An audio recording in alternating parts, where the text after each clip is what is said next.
O 'di ba na-miss niyo ako, hindi ako nakapag-vlog kahapon, charis.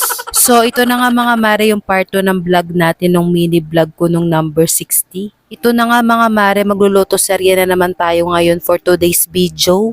Binanlawan ko na nga itong mga tahong natin mga mare kasi baka madumi tong mga to. Kailangan natin siguraduhin na malinis tong tahong na to kasi kakainin natin yan mamaya. Siyempre, habang naglilinis tayo ng tahong mga mare, niluto ko na nga itong mga galunggong natin, di ba? Gina G. Ang galing ko magluto ng pritong galunggong di dumidikit sa kawali. Charot. Feeling ko professional cook na ako. Hala. After nga maluto tong mga GG natin mga mare, nag-start na nga ako dyan magsaing kasi wala namang gagawa na ito kundi ako lang.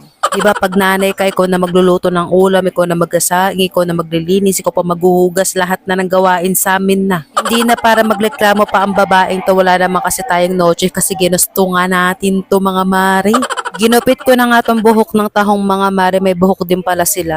After nga, pinagukuskus ko na nga tong shell ng tahong natin mga mare, baka mamaya may putik to, oh no. 1 kilo pala ng tahong yung binili natin dyan mga mare, tapos halagang 100 pesos lang to. Ang dami nga ng tahong na nabili ko mga mare, Diyos ko nakakapagod linisan. Babanlawan nga natin ng malala itong tahong natin mga mare para masarap kainin. Hala.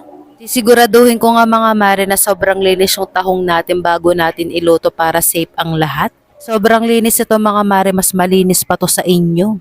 Eme. So ayan, malinis na sila. Tapos sinunod ko na nga tong petchay natin. O, di ba? Pinagtatanggal ko nga lang yung dulo dito ng petchay natin. Parang napadami nga yung bili ko dyan ng petchay mga mare, pero okay lang yan. Healthy living muna tayo, ganon. Pinaghihiwa ko na nga rin tong mga kamatis natin mga mare, tapos itong bawang. Sinunod ko na nga rin tong luya natin mga mare, maraming luya para masarap, ganon. O, 'di ba, naka-ready na ang mga lulutuin natin. Perfect. Ginawa ko na nga tong kaldero natin mga mare, tas binuksan ko na rin tong kalan. Dito muna tayo magluluto.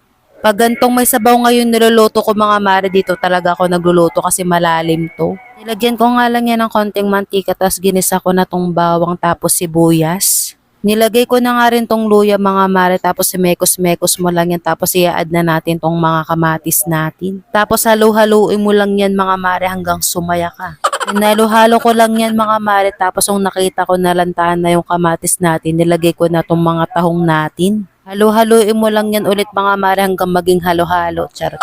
Tapos naglagay na nga rin ako ng ilang basong nawasa kasi kailangan sobrang dami ng sabaw ng tahong na to. Pag masabaw kasi mga mare, masarap ganon. Tapos naglagay lang ako ng pampalasa, pamintang pino, kamatis, sauce betsin, tapos asin para masarap ang buhay. Ito nga mga mare, luto na rin tong